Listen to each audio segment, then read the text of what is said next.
بسم اللہ الرحمن الرحیم۔ رمضان المبارک میں نماز تراویح مردوں اور عورتوں دونوں کے لیے سنت مؤکدہ ہے۔ بلا عذر اس کو چھوڑنے والا نافرمان اور گنہگار شمار ہوگا۔ نبی کریم صلی اللہ علیہ وسلم کی مبارک احادیث، اسی طرح خلفائے راشدین رضی اللہ عنہم اجمعین، صحابہ کرام رضی اللہ عنہم اجمعین، تابعین، تبع تابعین اور پوری امت نماز تراویح کو اسی طرح رمضان المبارک میں پابندی کے ساتھ، اہتمام کے ساتھ ادا کرتی چلی آ رہی ہے۔ لہٰذا تھکاوٹ کی وجہ سے یا کسی ایسے کام کی وجہ سے کہ جو کام شرعی مجبوری نہ ہو، نماز تراویح کو چھوڑ دینا یا نماز تراویح آدھی پڑھنا یہ بالکل نامناسب بات ہے۔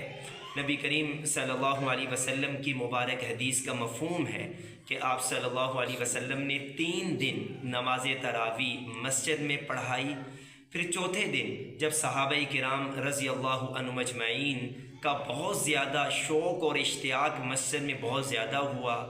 تو آپ صلی اللہ علیہ وسلم اپنے گھر سے باہر تشریف نہیں لائے۔ جب صبح ہوئی تو آپ صلی اللہ علیہ وسلم نے فرمایا کہ میں نے آپ کی اس کثرت کو، اس شوق کو دیکھتے ہوئے مجھے یہ اندیشہ لاحق ہوا، مجھے اس بات کا خوف ہوا کہ کہیں یہ نماز باقی نمازوں کی طرح آپ پر فرض نہ کر دی جائے۔ تو اس سے معلوم یہ ہوا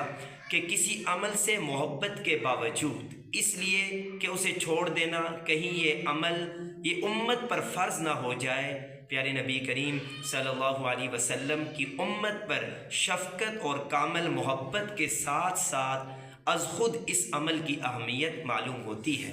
اور اس صورت میں یہ بات بھی سمجھ لینی چاہیے، یہ قاعدہ، یہ اصول، ضابطہ سمجھ لینا چاہیے کہ جب کسی عمل میں مداومت یعنی ہمیشگی نبی صلی اللہ علیہ وسلم کا اختیار کرنا، محض خشیت فرض ہونے کی بنا پر اسے ترک کر دینا کہ یہ عمل کہیں امت پر فرض نہ کر دیا جائے، تو چونکہ نبی کریم صلی اللہ علیہ وسلم صاحب وحی ہیں تو آپ صلی اللہ علیہ وسلم جب اس دنیا فانی سے پردہ فرما گئے تو اب وہ عمل سنت کی طرف دوبارہ لوٹ آتا ہے کہ جب نبی کریم صلی اللہ علیہ وسلم اس دنیا فانی سے رخصت ہو گئے تو نماز تراویح کی فرضیت کا امکان اب باقی نہیں رہا، نماز تراویح کی فرضیت کا امکان بھی باقی نہیں رہا۔ گویا کہ یہ بات معلوم ہو گئی کہ اب یہ فرضیت سے ہٹ کر چونکہ اب امکان باقی نہیں رہا تو اب یہ سنت کی طرف، سنیت کی طرف یہ نماز تراویح کا عمل یہ واپس لوٹ آیا ہے۔ پیارے آقا صلی اللہ علیہ وسلم نے ایک موقع پر فرمایا، مفہوم ہے کہ میں اور میرے خلفائے راشدین، میری سنت اور میرے خلفائے راشدین کی سنت کو مضبوطی سے تھام لو۔ یہ بتانا چاہ رہے ہیں نبی صلی اللہ علیہ وسلم کہ خلفائے راشدین، صحابہ کرام، خلفائے راشدین کا عمل وہ بھی سنت کی طرح ہے، وہ بھی میرے سنت ہی کی مانند ہے۔ تو حضرت سیدنا ابو بکر صدیق رضی اللہ تعالیٰ عنہ کا جب دور خلافت آیا، نماز تراویح اپنے اپنے طور پر پڑھی گئی، جماعت کے ساتھ، اہتمام کے ساتھ اس طرح ادا نہیں کی گئی۔ اس کے بعد حضرت سیدنا عمر فاروق رضی اللہ تعالیٰ عنہ کا جب دور خلافت آیا تو شروع میں نماز تراویح تو پڑھی جاتی رہی، البتہ جماعت کے ساتھ نہیں پڑھی گئی۔ بعد میں حضرت سیدنا عمر فاروق رضی اللہ تعالیٰ عنہ نے اس خواہش کا اظہار کیا اور سارے صحابہ کرام کو اکٹھا کیا کہ میرا دل یہ چاہتا ہے کہ سب کے سب مسجد میں نماز تراویح ایک امام کے پیچھے ادا کرے۔ حضرت سیدنا ابی بن کعب رضی اللہ تعالیٰ عنہ مشہور قاری قرآن ہے، نبی صلی اللہ علیہ وسلم جن کی تلاوت بہت زیادہ پسند فرماتے تھے، انہیں حکم دیا کہ آپ لوگوں کو نماز تراویح پڑھائیں اور 20 رکعت نماز تراویح پڑھائیں۔ تو اس حدیث پاک سے بھی یہ بات معلوم ہو گئی کہ نماز تراویح یہ سنت مؤکدہ ہے، اس پر پوری امت نے، صحابہ کرام نے اجماع کیا ہے۔ اور اس موقع پر جب صحابہ کرام رضی اللہ عنہم اجمعین نے اس عمل کو دیکھا تو اس کی خوب تعریف فرمائی اور خوب اس کی تحسین کی۔ کسی بھی صحابی نے